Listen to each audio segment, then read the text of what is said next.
Buenas noches a todos mis queridos hermanos y hermanas que nos están contactando a través de esta transmisión por Facebook.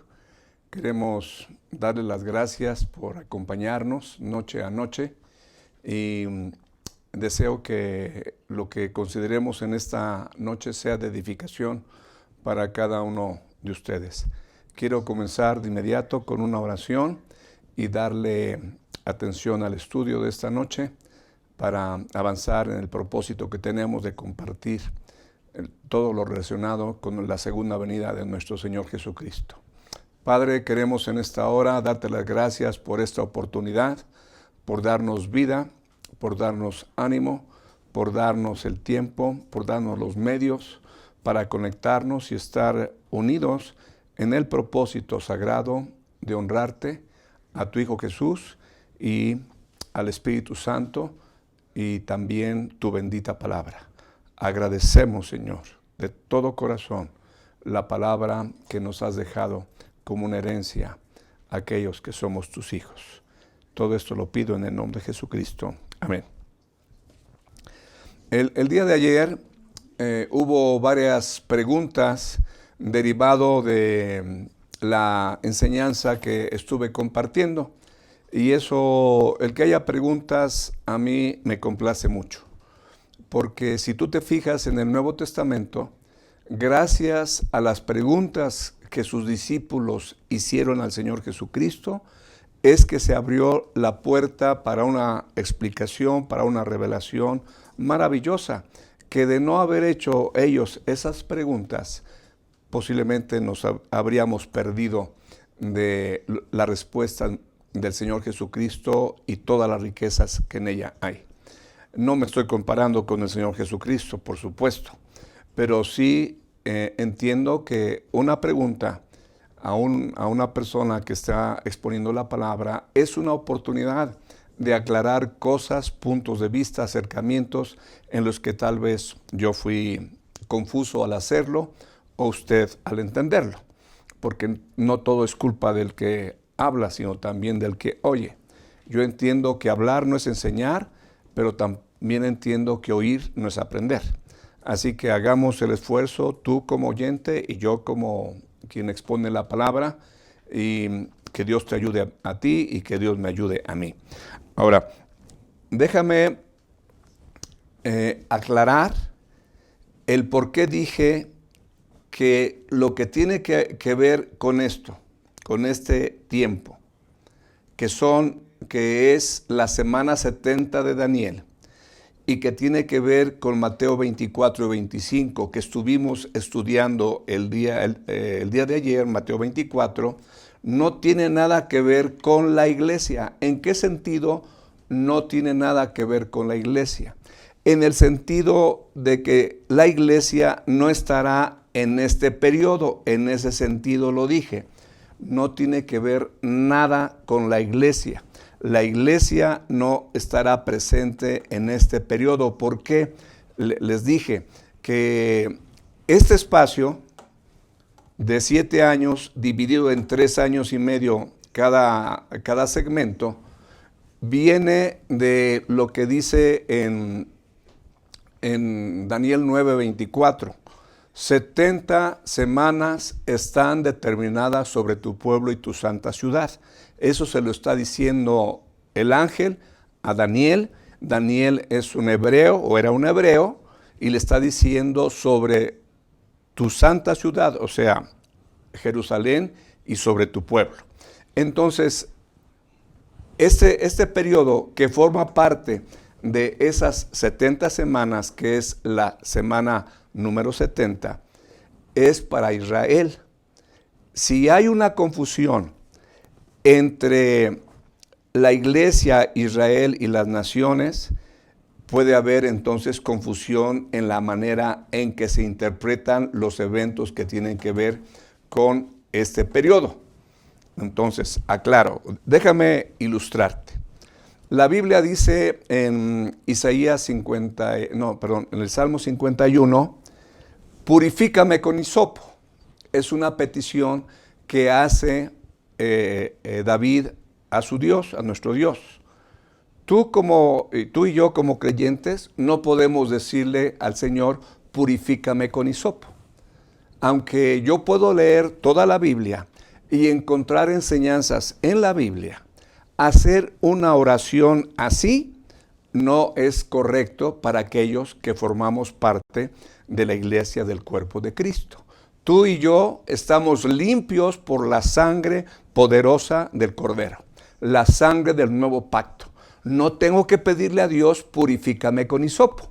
Aunque tú lo vas a encontrar en el libro de los Salmos, en el Salmo 51, es un ejemplo de cómo podemos meternos en un segmento histórico para el cual, en el cual no está considerada la iglesia. Hay otro ejemplo que puedo ponerte. Hablamos acerca del trigo y la cizaña.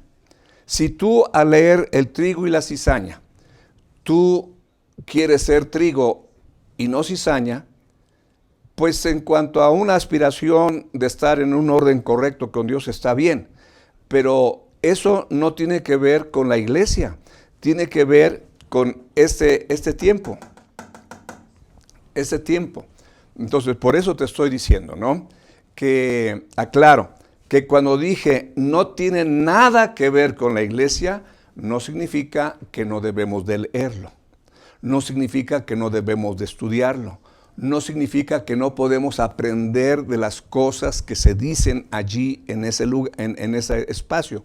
Por ejemplo, hay una exhortación que el Señor les dice, orad para que vuestra huida no sea en el día de reposo. ¿Tú vas a hacer una oración como esa? Si no, vas a estar ahí presente. Y para ti como creyente no tiene sentido el día de reposo.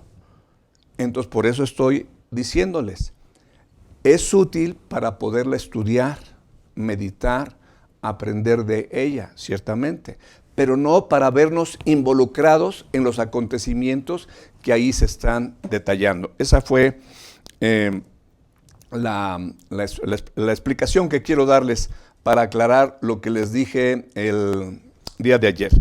Hay una pregunta que dice, ¿qué se debe y no se debe tomar las enseñanzas de Cristo en los evangelios?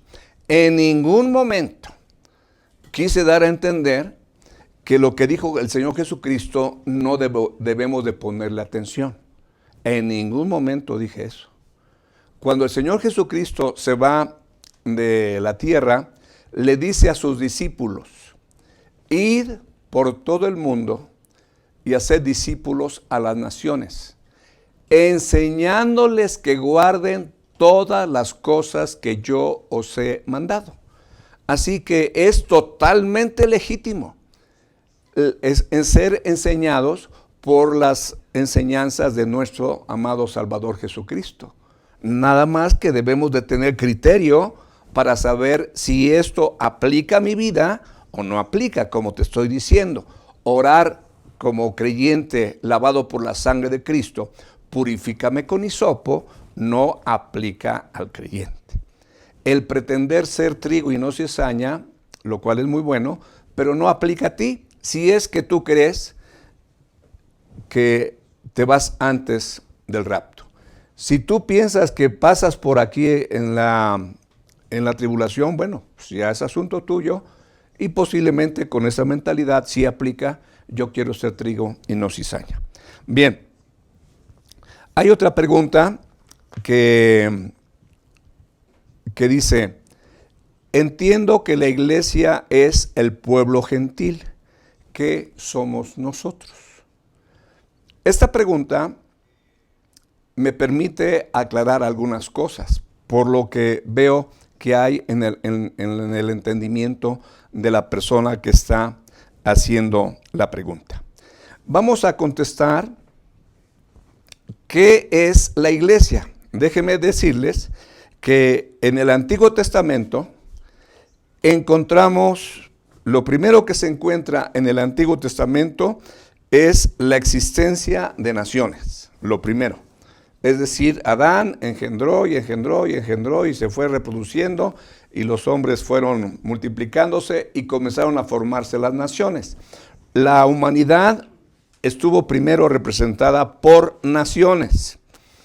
andado el tiempo, aparece este nuevo elemento en las naciones, un grupo, un propósito, un programa de Dios llamado Israel. Entonces, Israel salió de Ur de los Caldeos, era un caldeo, nada más que una vez que el Señor le encomienda una tarea tan importante como el ser el iniciador de la nación hebrea, entonces ya es algo distinto a las naciones. Ya se tiene que hacer una distinción entre las naciones de manera general e Israel. Y así se mantiene esta distinción por mucho tiempo, mucho tiempo. ¿Cuándo es? Cuando cambia. Cuando el Señor Jesucristo hizo aparición en la tierra, había Israel y las naciones. No una nación conocida como Israel, sino un pueblo que en esa época del Señor Jesucristo era un pueblo que estaba sojuzgado por el Imperio Romano. Y la tierra que les había dado nuestro Dios, Abraham, Isaac y Jacob, se los prometió, y posteriormente en la conquista de la tierra prometida, ellos tomaron posesión y hubo momentos gloriosos en su reinado de David, de Salomón, y la historia que no tiene caso ahorita estarla repasando, ¿no? Entonces, cuando el Señor Jesucristo aparece, aquella gloria del reino davídico, del reino salomónico, ya había desaparecido. Por la desobediencia de los reyes y del pueblo a las leyes de nuestro Dios, a los mandamientos de nuestro Dios, Dios cumplió lo que había profetizado desde el tiempo de Moisés, de esparcirlo entre las naciones. Entonces llegó el tiempo en que el Imperio Romano tomó posesión de ese territorio, y ese territorio era un territorio romano. Ahí estaban presentes los romanos y había un cierto gobierno local autorizado por los romanos. ¿Cómo se conocía la tierra donde el Señor Jesucristo vivía? Judea, con sus diversas regiones. Ahí estaba Decápolis, Perea, Galilea, Samaria, etc. Pero ahí andaba. Entonces, cuando desciende el Espíritu Santo, inicia la era de la iglesia. Y las naciones e Israel continúan, pero ahora aparece una nueva clase de humanidad, formada por Dios. Una nueva clase de humanidad. ¿De dónde salían los elementos para formar esa clase de humanidad? Pues salían de las naciones y salían de Israel. Fíjate por favor en Efesios capítulo 2, versículos 8 y 10. Yo te lo puedo citar de memoria. Si tienes tu Biblia, pues búscalo. Pero Efesios 2, 8 al 10 dice: porque por gracia sois salvos, por medio de la fe, y esto no es de vosotros, pues es don de Dios, no por obras, para que nadie se gloríe, porque somos hechura suya, creados en Cristo Jesús para buenas obras, las cuales Dios preparó de antemano para que anduviésemos en ellas. ¿A quién le está hablando el Espíritu Santo a través de Efesios? ¿Le está hablando a las naciones? No. ¿Le está hablando a Israel? No. ¿A quién le está hablando? Bendito sea el Dios y Padre de nuestro Señor Jesucristo, que según su grande misericordia nos hizo renacer para una esperanza viva por la resurrección de nuestro Señor Jesucristo.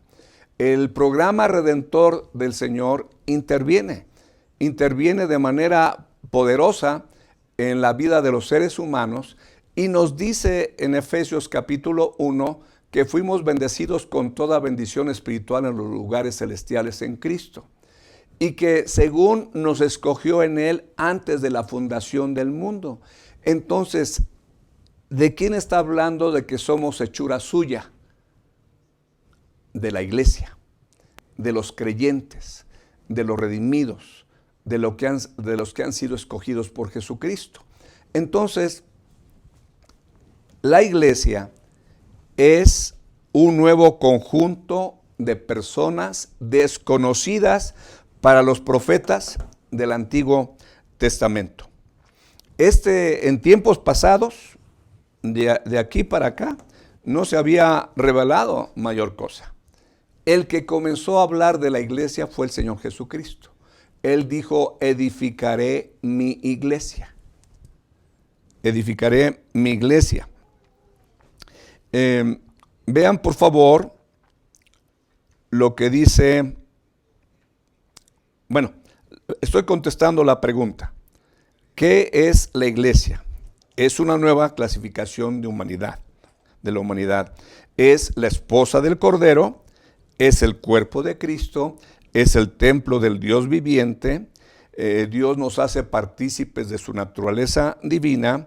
Jesucristo nos hace uno con el Padre a través de Él. O sea, es otra situación, totalmente desconocida para el Antiguo Testamento. Entonces, esa es la pregunta. ¿Qué es la iglesia? Ya te lo traté de explicar. ¿A quién le pertenece la iglesia? ¿De quién es?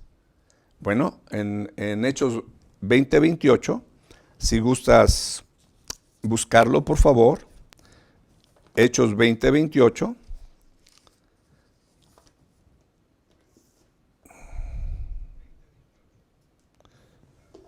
Dice ahí, por tanto, mirad por vosotros y por todo el rebaño en que el Espíritu Santo os ha puesto por obispos para apacentar la iglesia del Señor, la cual Él ganó por su propia sangre.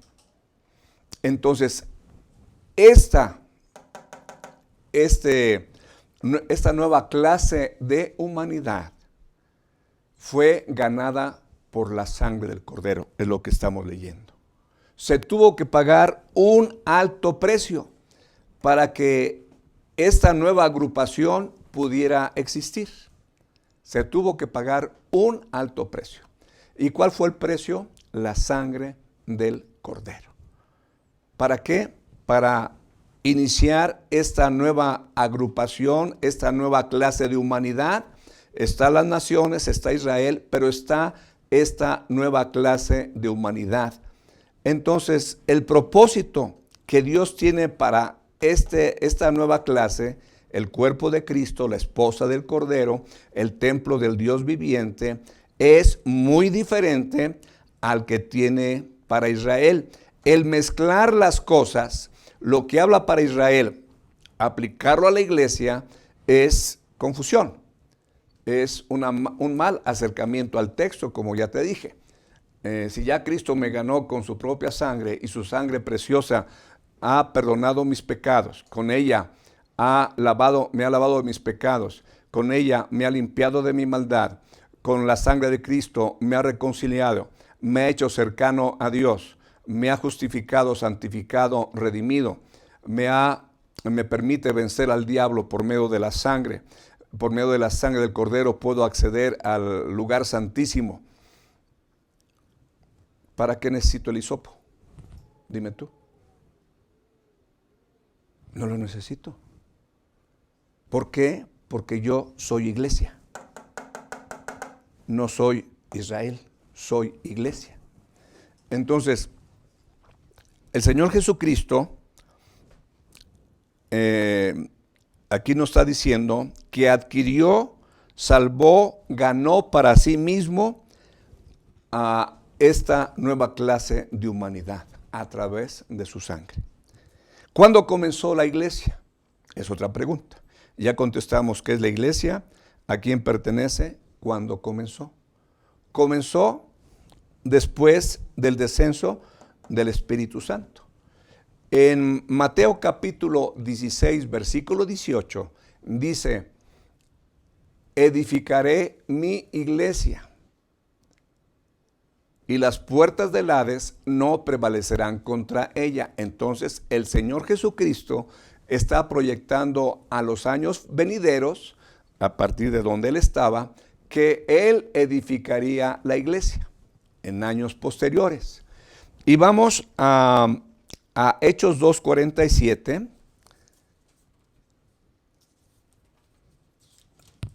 En Hechos 2:47 es el sermón que el apóstol Pedro está predicando cuando desciende el Espíritu Santo a los que están ahí presentes al oír el gran estruendo y que juzgaban que los discípulos estaban borrachos. Él les predica, y fíjate por favor cómo que versículo 47 dice allí: alabando a Dios y teniendo favor con todo el pueblo. ¿Y qué hacía el Señor? Según ese versículo: y el Señor añadía cada día a la iglesia los que habían de ser salvos. En Mateo 16:18 está diciendo: edificaré mi iglesia. Aquí en este versículo ya está la iglesia. Y ya el Señor está añadiendo cada día los que habían de ser salvos. ¿Cuándo comenzó la iglesia? Pues después que descendió el Espíritu Santo. El creer que la iglesia viene desde el Antiguo Testamento y que toma el lugar de Israel es hacer una mezcolanza de ideas y de principios, y en donde no hay un rigor académico para interpretar correctamente las Escrituras. Espero estarme dando a entender. Entonces, ¿cuándo comenzó? ¿Cuál es la respuesta? Después del descenso del Espíritu Santo. Muy bien. Ahora, ¿quiénes conforman la iglesia? ¿Quiénes conforman la iglesia? Y aquí yo te pido que por favor vayas conmigo viendo los pasajes para que entonces haya claridad. Porque la pregunta es: entiendo que la iglesia es el pueblo gentil. ¿Qué somos nosotros?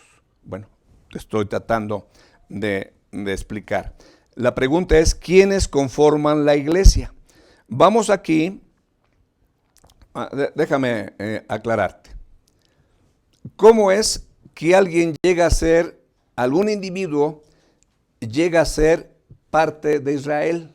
¿Cómo puedes llegar a ser uno parte de Israel? Pues tiene que nacer judío o buscar la nacionalidad israelita. De esa manera tú puedes llegar a formar parte de ese segmento de la humanidad. ¿Cómo puedes tú formar parte de las naciones? Pues naciendo en algún país. Aquí somos mexicanos. Esa es nuestra nacionalidad. Somos mexicanos. ¿Y cómo nos hacemos mexicanos? Pues naciendo en México. O algunas personas se estarán nacionalizando como mexicanos. ¿Cómo es que la iglesia se conforma? No por un nacimiento natural como el que tú y yo tuvimos, es por un nacimiento espiritual.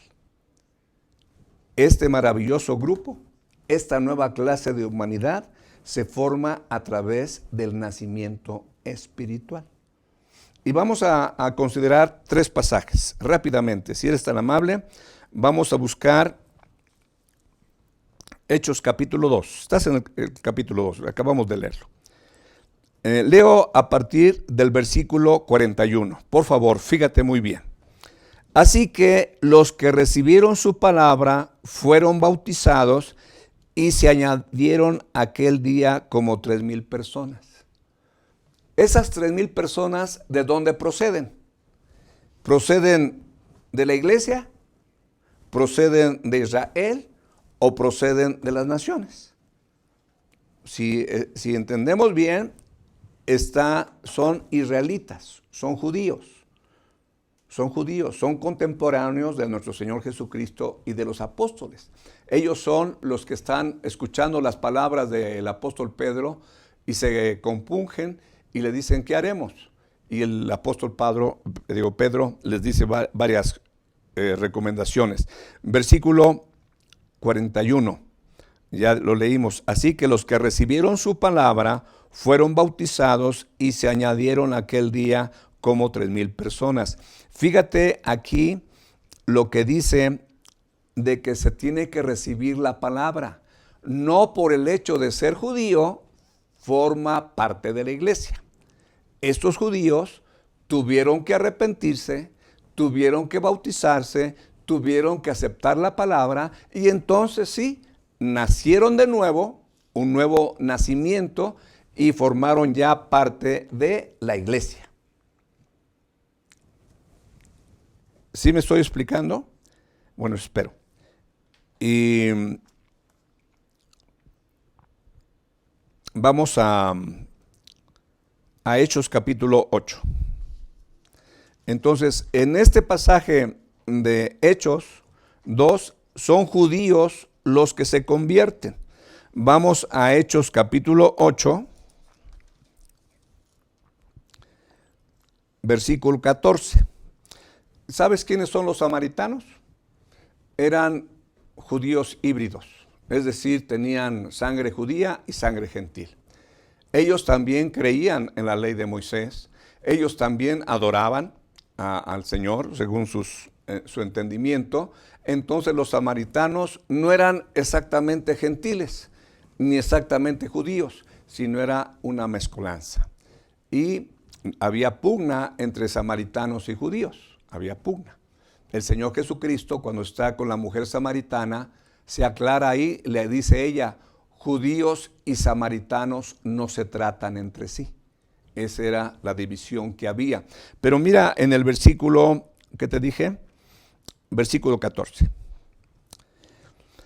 Cuando los apóstoles que estaban en Jerusalén oyeron que Samaria había, ¿qué cosa? Recibido la palabra de Dios. Para formar parte de la iglesia se tiene que recibir la palabra de Dios. Se tiene que arrepentir de sus pecados, se tiene que abandonarlos, se tiene uno que bautizar y disponerse a seguir a Jesucristo. Entonces dice aquí, cuando oyeron que Samaria había recibido la palabra de Dios, enviaron allí ¿a quiénes? A Pedro y Juan. ¿Quiénes son Pedro y Juan? Pues apóstoles. ¿Cuál es su nacionalidad? Pues son judíos. Nada más que ahora ya forman parte de la iglesia. Entonces fueron allá a este lugar y dice en el versículo 15, los cuales habiendo venido, oraron para que ellos recibiesen el Espíritu Santo.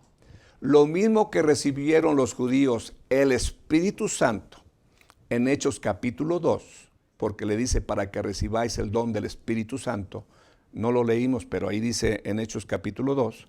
Aquí en Hechos capítulo 8 está la necesidad de que la gente reciba la palabra, se arrepiente, se bautiza y reciban el don del Espíritu Santo. Aquí dice, los cuales habiendo venido, versículo 15, oraron por ellos para que recibiesen el Espíritu Santo, porque aún no había descendido sobre ninguno de ellos, sino que solamente habían sido bautizados en el nombre de Jesús. Entonces les imponían las manos y recibían el Espíritu Santo. Ok, entonces ya tenemos aquí judíos convertidos, samaritanos convertidos, y ahora vamos a Hechos capítulo 10. Hechos capítulo 10, vamos a leer del versículo 30 al 35. En Hechos capítulo 10 está un centurión romano, un oficial romano llamado Cornelio, y Cornelio y toda su familia están interesados en conocer el mensaje de la palabra de Dios y envían a traer a Pedro por orden de un ángel. Un ángel se le apareció a Cornelio y le dijo, ve y llama a Pedro que está en Jope, en una ciudad o un puerto, y dile que venga. Él te hablará lo que tienes que hacer. Y entonces ocurre eso, que lo envía a unos mensajeros, van por Pedro, Pedro llega y entonces vemos lo que dice en el versículo 30. Entonces Cornelio dijo, hace 4 días que a esta hora yo estaba en ayunas y a la hora 9, que es las 3 de la tarde, mientras oraba en mi casa, vi que se puso delante de mí un varón con vestido resplandeciente. Y dijo: Cornelio, tu oración ha sido oída y tus limosnas han sido recordadas delante de Dios. Envía pues a Jope y haz venir a Simón, el que tiene por sobrenombre Pedro, el cual mora en casa de Simón, un curtidor, junto al mar, y cuando llegue, él te hablará. Así que luego envié por ti, y tú has hecho bien en venir. Ahora pues, todos nosotros estamos aquí en la presencia de Dios para oír todo lo que Dios te ha mandado. Ahí está el pueblo gentil.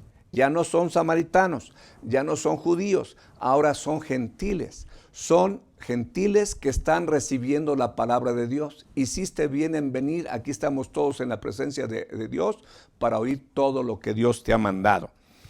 Y luego, eso leí hasta el versículo 34, leí el 33, 34. Entonces Pedro, abriendo la boca, dijo: en verdad comprendo que Dios no hace acepción de personas, sino que en toda nación, ya no solamente está Israel, ya no solamente están los samaritanos que tenían conexión con Israel, sino ahora en toda nación. En toda nación se agrada del que le teme y hace justicia. Y mira en el versículo 44, mientras aún hablaba Pedro estas palabras, el Espíritu Santo cayó sobre todos los que oían el discurso. Y los fieles de la circuncisión, ¿a qué se refiere la frase los fieles de la circuncisión? Se refiere a los judíos. Los judíos, como señal del pacto con Abraham, eran circuncidados. Y se les llama los fieles de la circuncisión. Y dice aquí 45, y los fieles de la circuncisión que habían venido con Pedro se quedaron atónitos, asombrados de que también sobre los gentiles, ¿qué cosa? Se derramara el don del Espíritu Santo. Dios les estaba mostrando que había una nueva clase de humanidad.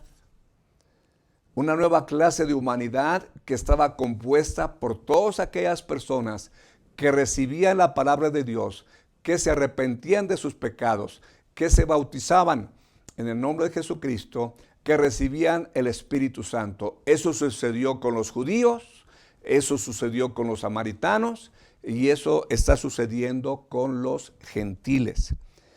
Y versículo 46, porque los oían que hablaban en lenguas y que magnificaban a Dios. Entonces respondió Pedro: ¿Puede acaso alguno impedir el agua para que no sean bautizados estos que han recibido el Espíritu Santo como nosotros? Y mandó a bautizarles en el nombre del Señor Jesús. Entonces le rogaron que se quedase por algunos días. Entonces espero estarme explicando. ¿Quiénes conforman la iglesia? Israel y las naciones. Pero ¿qué tipo de personas de Israel y qué tipo de personas de las naciones? Los que reciben la palabra de Dios, los que se arrepienten de sus pecados, los que se bautizan en el agua y son bautizados en el agua, reciben el Espíritu Santo. El recibir la palabra de Dios es una forma de aclarar que están recibiendo al Señor Jesucristo y lo reconocen como su Señor y como su Salvador. Así que, ¿qué es la iglesia? Ya estamos diciendo que es una nueva clase de humanidad formada por nuestro Dios y que tienen en común este acercamiento a Dios, aceptando la palabra, arrepintiéndose, bautizando, recibiendo el Espíritu Santo, ¿sí? Lo tienen en común. Entonces, ¿qué es la iglesia? Es un organismo viviente. Un organismo viviente que comenzó en el descenso del Espíritu Santo y que culminará hasta su presencia en la tierra, hasta el momento en que el Señor Jesucristo retorne por la iglesia y haga el traslado, el rapto o el arrebatamiento, que son términos que están haciendo alusión al mismo evento. Entonces, para que una persona forme parte de esta nueva clase de humanidad, tiene que haber una regeneración. El Espíritu Santo, cuando llega a la vida de la persona, lo convence de pecado, de justicia y de juicio. Cuando la persona acepta a Jesucristo, le entrega su corazón, acepta por fe el mensaje, el Espíritu Santo llega y lo regenera. Y hay un nuevo nacimiento. Entonces, ¿cómo formamos parte de las naciones? ¿Cómo es que eres mexicano o cualquiera que sea tu nacionalidad? Por nacimiento. ¿Cómo son los judíos israelitas? Por nacimiento. A menos que ya les dije, que puedan solicitar la ciudadanía. ¿Cómo formamos parte de la iglesia? Naciendo espiritualmente. Y es una obra que hace el maravilloso Espíritu Santo. ¿Cuál es su destino? ¿Qué le depara en el futuro a la iglesia? No, cosas maravillosas. Hablar de la iglesia, ahorita estamos nada más usando unos minutos, pero hablar de la iglesia podemos abarcar muchas semanas de enseñanza. Es glorioso. Mira, Abraham, a pesar de ser el fundador de la nación hebrea, nunca fue limpiado de sus pecados, lavado de sus pecados, limpiado de su maldad, reconciliado con Dios en la forma en que el Evangelio del Señor Jesucristo lo hace. No fue santificado, justificado, redimido. ¿No? La iglesia es superior. Escúchame bien, es infinitamente superior al programa que Dios tiene para Israel. A ningún israelita le ha dicho lo que le dice el Señor Jesucristo a la iglesia. Padre, a los que me has dado, les comparto mi gloria, para que ellos sean uno en mí y yo uno contigo. Ellos en mí y yo en ti. Nos comparte su gloria. A ningún israelita hizo eso Jesucristo. Y no lo encontramos en el Antiguo Testamento. Por eso estoy diciendo que la iglesia es una nueva clase de humanidad. El que la iglesia sea esposa del Cordero levanta a la iglesia en una posición donde estamos a la par de Jesucristo, estaremos a la par de Jesucristo. Los judíos no, aunque son el pueblo escogido y tienen sus propósitos. Cuando vino el Señor Jesucristo, vino a cumplir las profecías para que se lleve a cabo el reinado de Cristo conforme a las profecías, pero también para que se lleve a cabo este milagro. Una nueva clase de humanidad, formada por judíos y gentiles, con un futuro promisorio, estar al lado de Jesucristo, estar en la casa del Padre, comparecer ante el tribunal de Cristo y disfrutando de las bendiciones espirituales que Dios nos tiene en los lugares celestiales en Cristo. Eso no hubo para Israel, pero sí para esta nueva clase de humanidad. Espero haberme explicado. Ahora, hay otra pregunta. ¿Quiénes son los escogidos que habla Mateo 24, 22? Si eres tan amable a ir a Mateo 24, 22.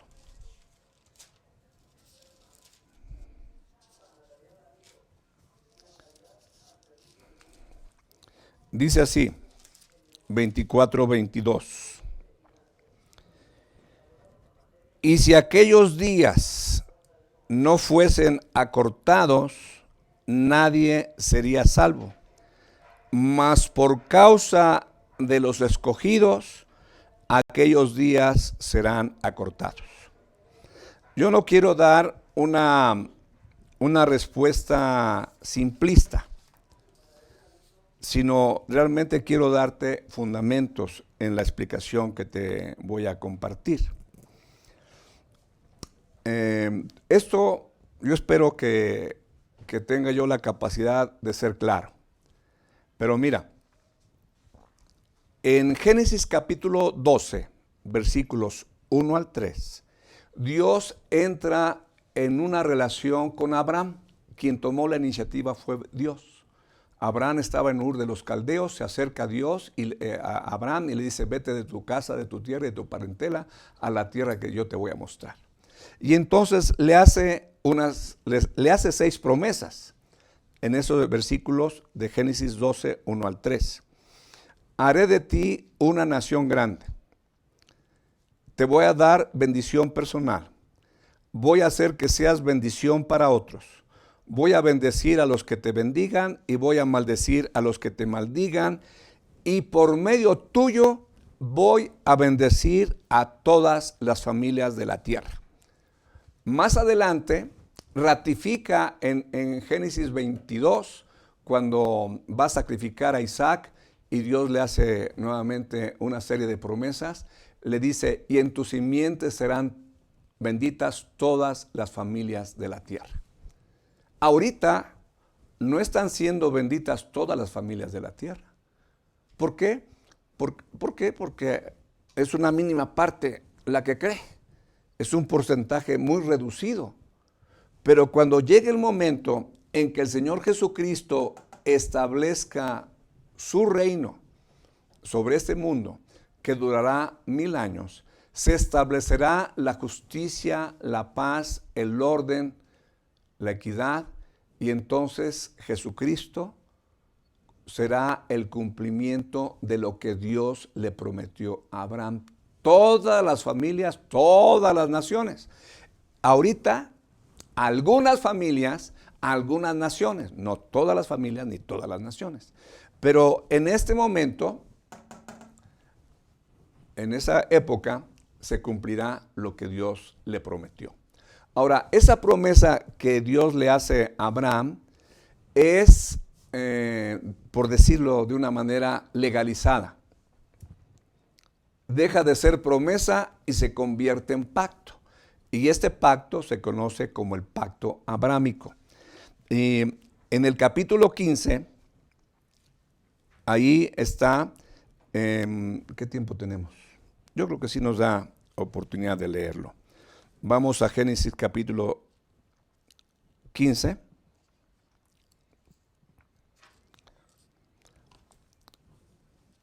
Entonces, en Génesis capítulo 12, la promesa que le hizo Dios a Abraham es hacer de él una nación grande, y otras promesas que están allí en el pasaje, y ser bendición por medio suyo, ser bendición a todas las naciones. Son las cosas más destacadas. En el capítulo 15, versículo 5, mira lo que dice aquí. Versículo 4, leo desde el versículo 4. Luego vino a él palabra de Jehová diciendo: no te heredará sino un hijo tuyo. Será el que te heredará. Y lo llevó fuera y le dijo: mira ahora los cielos y cuenta las estrellas, si las puedes contar. Y le dijo: así será tu descendencia. Creyó a Jehová y le fue contado por justicia. Luego le dice, versículo 7, yo soy Jehová, que te saqué de Ur de los Caldeos para darte a heredar esta tierra. Fíjate cómo está haciendo alusión a Génesis capítulo 12, que ya leímos, y le dice: yo soy Jehová, que te saqué de Ur de los Caldeos para darte a heredar esta tierra. Aquí en lo que se está hablando de descendencia, se está hablando de tierra, de posesión geográfica. Versículo 8, y él respondió: Señor Jehová, ¿en qué conoceré que he de heredar? Y le dijo: tráeme una becerra de 3 años, y una cabra de 3 años, y un carnero de 3 años, y una tórtola también, y un palomino. Y tomó él todo esto, y los partió por la mitad, puso cada mitad enfrente de la otra, mas no partió las aves. Y descendían las aves de rapiña sobre los cuerpos muertos, y Abraham las ahuyentaba. Mas a la caída del sol sobrecogió el sueño a Abraham, y aquí el temor de una grande oscuridad cayó sobre él. Entonces Jehová dijo a Abraham: ten por cierto que tu descendencia morará en tierra ajena, y será esclava, y será oprimida 400 años. Mas también la nación a la cual servirán, juzgaré yo, y después de esto saldrán con gran riqueza. Y tú vendrás a tus padres en paz, y serás sepultado en buena vejez. Y en la 4ª generación volverán acá, porque aún no ha llegado a su colmo la maldad del amorreo hasta aquí. Y sucedió que, puesto el sol ya oscurecido, se veía un horno humeando y una antorcha de fuego que pasaba por entre los animales divididos.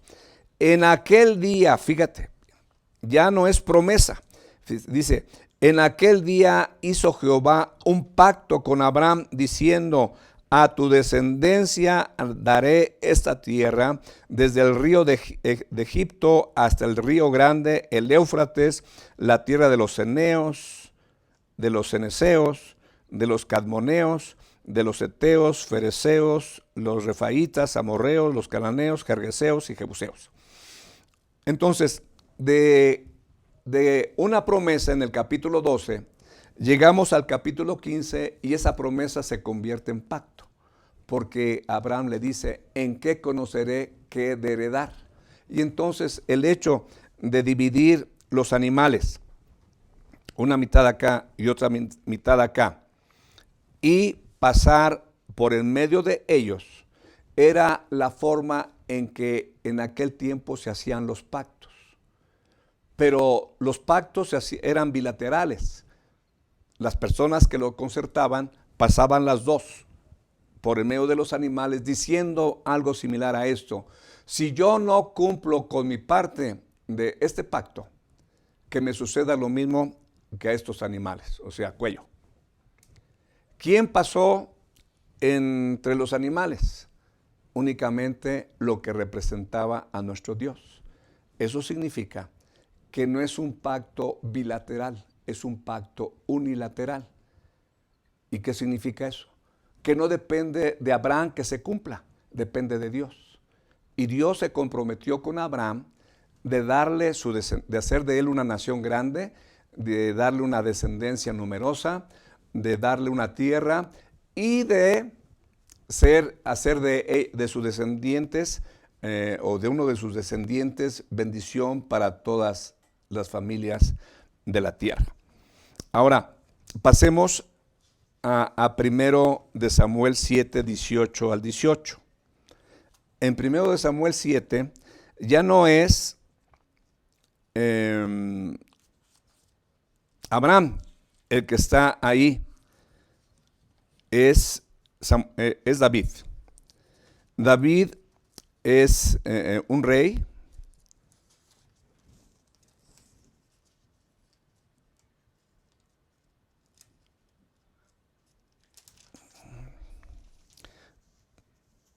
Perdón, no, es segundo de Samuel, disculpe. Segundo libro de Samuel. En el versículo 8. Segundo de Samuel 7, 8. Segundo de Samuel 7, 8. Ahora pues dirás así a mi siervo David: así ha dicho Jehová de los ejércitos: yo te tomé del redil, de detrás de las ovejas, para que fueses príncipe sobre mi pueblo, sobre Israel. Y he estado contigo en todo cuanto has andado, y delante de ti he destruido todos tus enemigos, y te he dado nombre grande, como el nombre de los grandes que hay en la tierra. Además, yo fijaré lugar a mi pueblo Israel y lo plantaré para que habite en su lugar y nunca más sea removido, ni los inicuos le aflijan más como al principio, desde el día en que puse jueces sobre mi pueblo de Israel. Y a ti te daré descanso de todos tus enemigos. Asimismo, Jehová te hace saber que Él te hará casa. Cuando tus días sean cumplidos y duermas con tus padres, yo levantaré después de ti a uno de tu linaje, el cual procederá de tus entrañas, y afirmaré su reino.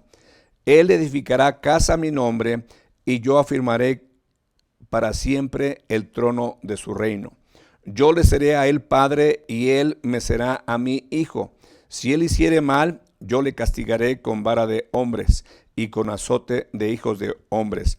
Pero mi misericordia no se apartará de él como la aparté de Saúl, al cual quité de delante de ti. Y será afirmada tu casa y tu reino para siempre delante de tu rostro, y tu trono será estable eternamente. Aquí está haciendo un pacto con el rey David, de que de su descendencia saldría lo que entendemos Salomón, que le construyó casa, pero que también se dice en el último versículo: será afirmada tu casa y tu reino para siempre delante de tu rostro, tu trono será estable eternamente. Eso es maravilloso, pero ya pasaron muchos años. Para ti y para mí, la sucesión de años, pues la vemos de manera diferente a los judíos. Yo pregunto, ¿estará vigente para la mentalidad judía el pacto que Dios concertó con Abraham y el pacto que Dios hizo con David? Sí. ¿Cómo comienza el Evangelio según Mateo? Libro de la genealogía de Jesucristo, hijo de David, hijo de Abraham. El Señor Jesucristo está conectado por ser descendiente de ellos con el pacto abrámico y con el pacto davídico. Está conectado. Esos pactos siguen vigentes. Y en el libro de Lucas, vamos rápidamente ahí porque ya se está agotando el tiempo y nada más no voy a concluir todas las preguntas, pero mire por favor lo que dice en Lucas capítulo 1. La pregunta es, ¿sigue vigente para los judíos y por supuesto para Dios y para la Escritura el pacto que concertó Dios con Abraham y con Isaac? La respuesta es sí. Versículo 31 y 33 de Lucas 1. Lucas 1, 31 al 33. Y ahora concebirás en tu vientre y darás a luz un hijo, y llamarás su nombre Jesús. Este será grande y será llamado Hijo del Altísimo, y el Señor le dará el trono ¿de quién? De David su padre, y reinará sobre la casa de Jacob para siempre, y su reino no tendrá fin. Sigue vigente para nuestro Dios, para las Escrituras, el reinado del Señor Jesucristo en respuesta o en cumplimiento al pacto que Dios hizo con David. Y en el capítulo 1, versículo 54 y 55, María, en la oración que conocemos como la Magnífica, o se conoce como la Magnífica, dice ahí: socorrió a Israel su siervo, acordándose de la misericordia de la cual habló a nuestros padres, para con Abraham y su descendencia para siempre. O sea, Abraham está presente en el pueblo judío, estaba presente en el pueblo judío, en María, la madre de nuestro Señor Jesucristo. Y en Zacarías, en la profecía que él hace, mira en el versículo 72, para hacer misericordia con nuestros padres y acordarse de su santo pacto, del juramento que hizo a Abraham nuestro padre, que nos habría de conceder. Ahí sigue el pasaje. Entonces, lo que quiero decirte, que esto debe tener cumplimiento. Debe tener cumplimiento. Para que esto tenga cumplimiento, esto debe de cumplirse.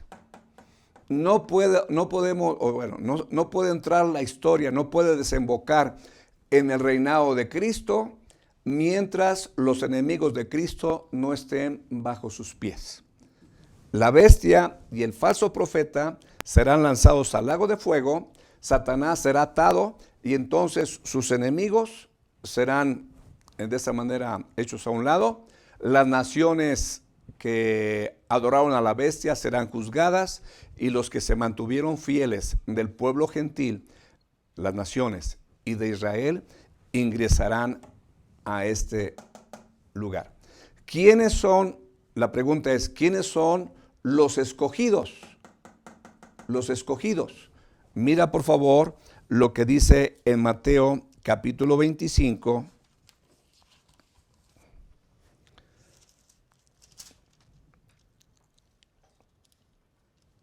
Dice aquí.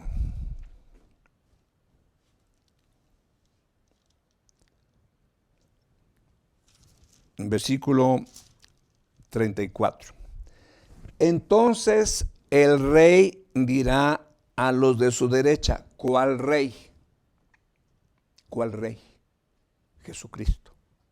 A ese es el rey. ¿Por qué rey? De acuerdo al pacto davídico. ¿Por qué reino? De acuerdo al pacto davídico. ¿Por qué para todas las naciones será bendición? De acuerdo al pacto abrámico. ¿Por qué hay una tierra? Porque hay un pacto abrámico. Entonces, esto que sucede acá,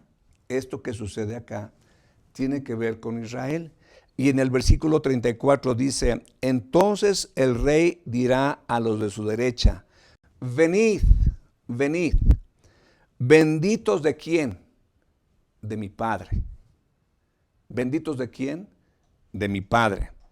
Heredad el reino preparado para vosotros desde la fundación del mundo.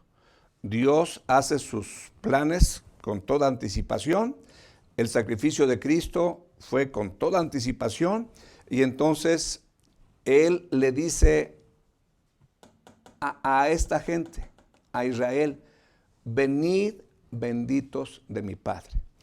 Y a todas las naciones que apoyaron a Israel en el tiempo de la tribulación.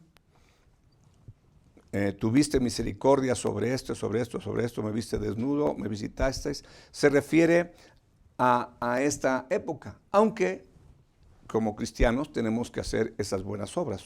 Fuimos creados para buenas obras. O sea, lo que Jesucristo enseña debemos de llevarlo a cabo, pero debemos de tomar el cuidado de cómo interpretamos las cosas.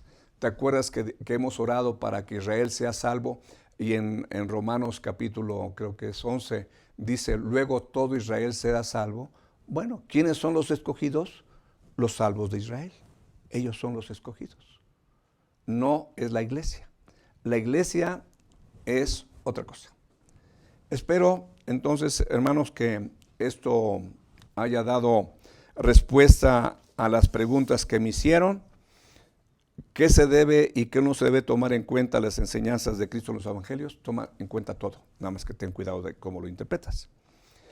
Entiendo que la iglesia es un pueblo gentil, ya les expliqué. La iglesia, esa maravillosa nueva clase de humanidad. ¿Y quiénes son los escogidos? Ya te lo acabo de explicar. Desde atrás para adelante. Espero que eso haya aclarado.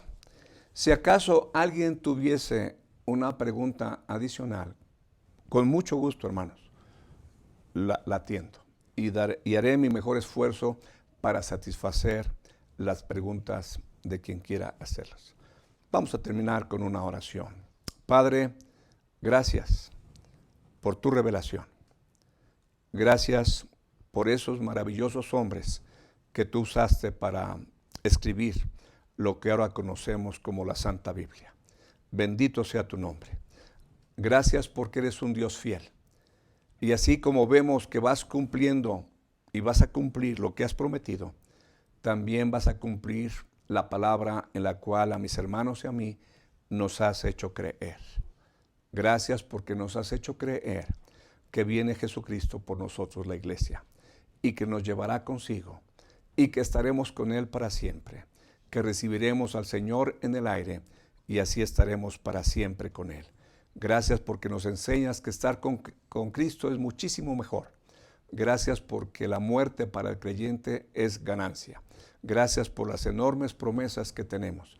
Bendito seas porque nuestra ciudadanía ya no está aquí en la tierra. Ya no somos mexicanos, ya no somos salvadoreños, ya no somos argentinos, ya no somos alemanes, ya no somos judíos, ya no somos, si es que hemos creído en Cristo, formamos parte del maravilloso, el maravilloso organismo viviente, el cuerpo de Cristo, la esposa del Cordero. Gracias sean dadas a ti hoy y siempre. En el nombre de Jesús. Amén.